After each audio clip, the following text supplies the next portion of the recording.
Assalamualaikum warahmatullahi wabarakatuh. Saya ingin menjelaskan tentang larutan penyangga ya.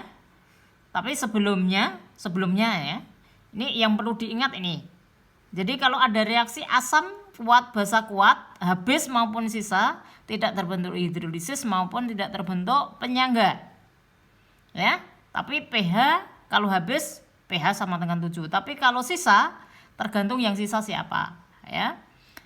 Nah, untuk yang ini reaksi yang berikutnya, apabila lemah dengan kuat itu habis bereaksi pasti terbentuk hidrolisis. Nah, hidrolisisnya parsial.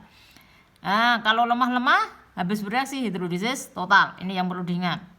Kemudian untuk yang penyangga itu pasti ada reaksi antara asam lemah dengan basa kuat atau sebaliknya basa lemah atau asam kuat yang sisa yang lemah. Ingat, kalau yang sisa yang lemah pasti terbentuk buffer. Ini yang perlu diingat ya. Ini pengertian dari larutan buffer atau penyangga gitu ya. Apa toh itu ya? Larutan penyangga itu adalah campuran antara asam lemah dengan garamnya atau basa konjugasinya. Atau campuran antara basa lemah, ini B ini basa lemah dengan garamnya atau asam konjugasinya. Nah, campuran antara asam lemah dengan garamnya itu berasal dari reaksi antara asam lemah dengan basa kuat ya. Tapi yang sisa apa? Asam.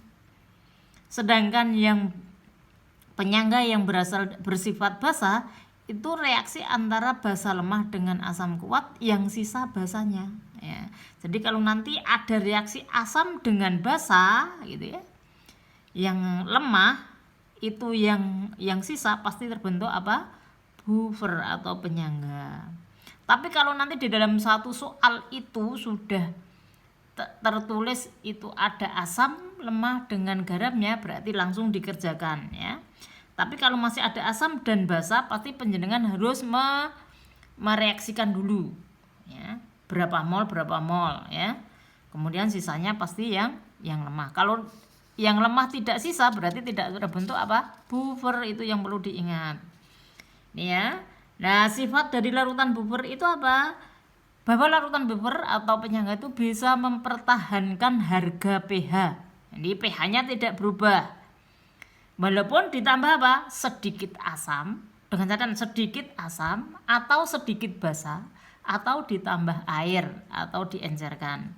Tidak akan mengubah harga pH. Kalau nanti itu ditambah kok sedikit asam atau basa berubah pH-nya, berarti itu bukan larutan buffer ya. Itu. Kemudian bagaimana cara menghitung harga pH dari penyangga ya? Untuk larutan penyangga asam tadi yang reaksi antara asam lemah dengan basa kuat tapi sisa asam lemah, maka kita hitung dari apa? Harga konsentrasi H positif ya. Nah, rumusnya apa? Harga Ka kali mol asam ya dibagi dengan mol garam. Atau konsentrasi H positif sama dengan Ka kali mol asam sisa dibagi 2 kali mol garam. Kalau itu garamnya divalen ya. Jadi nanti kalau di buku itu dituliskan konsentrasi H positif sama dengan apa? Ka ini mol, ini M asam ya dibagi N garam ya. Demikian juga ini. Untuk yang basa ya, larutan penyangga basa itu pakai konsentrasi OH negatif, yaitu apa? Kb kali apa? Mol basa sisa dibagi mol garam untuk garam yang monovalen. Untuk yang divalen itu dikalikan 2 garamnya. Tadi yang kalikan 2 itu yang bawah. Jadi mol daripada garam. Bisa juga nanti kalau dia itu punya konsentrasi, maka nanti dihitung. Tapi kalau konsentrasi ini adalah konsentrasi asam sisa dibagi garam yang terjadi, gitu ya. Kalau nanti volumenya sama ya sama, nanti hasilnya adalah mol asam dibagi mol garam ya.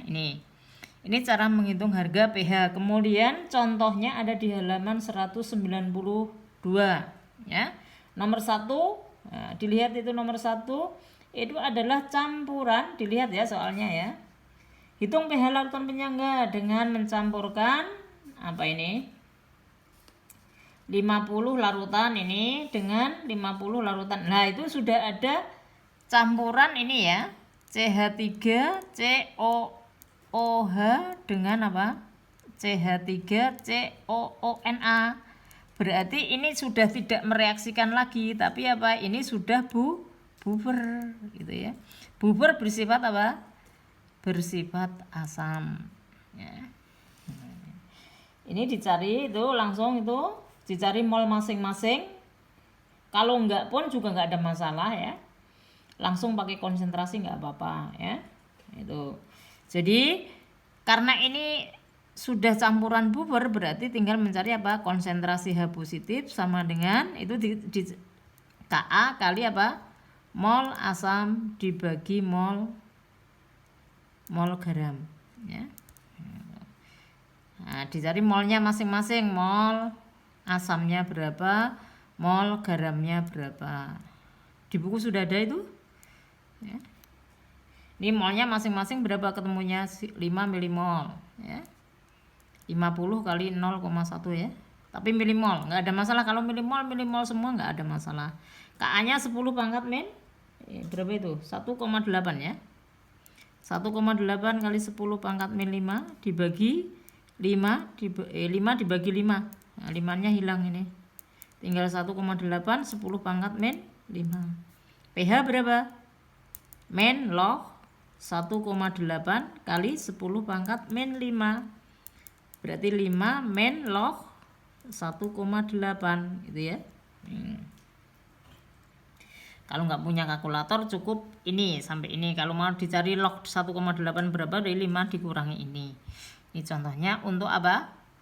Yang penyangga yang bersifat asam dan ini nggak direaksikan. Kemudian contoh yang kedua, contoh yang kedua masih di halaman 100 itu.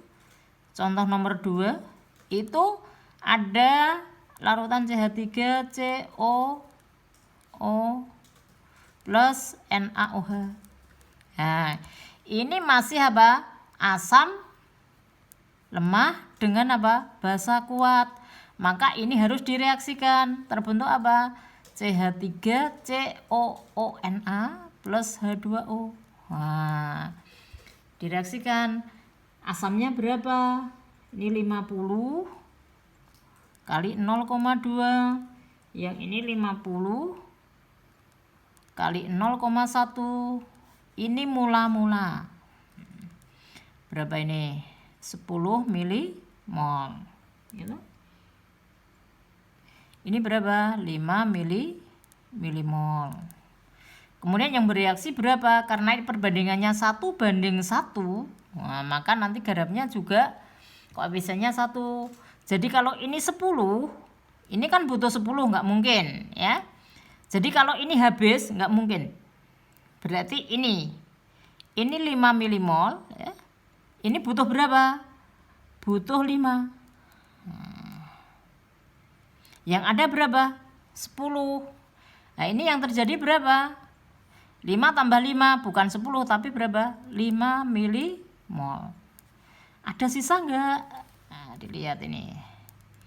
Ini mula-mula 10, yang bereaksi cuma 5. Berarti sisanya 5 milimol. Ini urutannya seperti itu. Jadi ini ada sisa. Ini habis ya. Kemudian ini yang terjadi berapa? 5 milimol. Lah campuran ini disebut apa? Campuran bubar ya. Asam sisa ya, dengan garam yang terjadi. Ini. Nah, karena terbentuk bubar bersifat asam berarti langsung pakai apa? Konsentrasi H positif sama dengan harga Ka kali mol asam sisa ya dibagi mol garam yang terjadi. Nah, Ka-nya di situ berapa? Oh, 1,8 10 pangkat min 5. Molnya berapa? 5 milimol. Garamnya berapa? 5 milimol. Kan bisa dicorek nih ya. Berarti tinggal berapa? 1,8 10 pangkat min 5. pH berapa? Min log 1,8 10 pangkat min 5. 5 min log 1,8.